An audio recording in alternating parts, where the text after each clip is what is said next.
Алан, мен ертең дүниетану сабағында еліміздің астанасы туралы әңгімелеуім керек. Маған көмектесе аласың ба? Әрине, Дана, бізге Зият та көмек береді. Елордамыздың биік ғимараттары туралы айту ойда бар. Бәйтеректен бастасақ. Иә, елорданың ғимараттары ғажап. Бәйтеректің тарихы жайлы Зияттан сұрап білейік. Сәлем достар. Бәйтерек монументі Астанадағы архитектуралық құрылыс кешені. Сәулет өнерінің бірегей туындысы.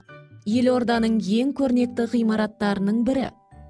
Есілдің сол жағында бой көтерген алғашқы сәулет туындысы. Бәйтеректі өмір ағашы деп те атайды. Бәйтерек ағашы туралы ертөстік халық ертегісінде айтылған. Өз бақытын іздеп шыққан ертөстік зәулім бәйтеректі көреді. Төбесіне, басына көз жетпейтін мәңгілік өмір ағашына таң тамаша қалады.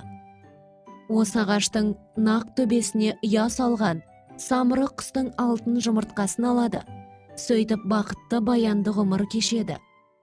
Мәңгілік өмірдің белгісі Бәйтерек бас қаламыздың символы. Ғажап, тағы қандай әдемі ғимараттар бар?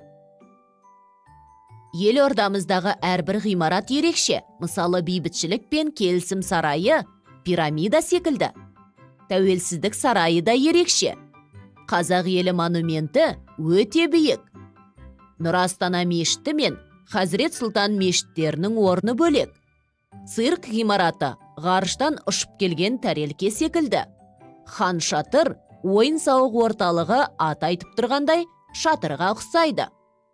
Міне керемет, көп рахмет. Мен ертеңгі сабаққа дайынмын.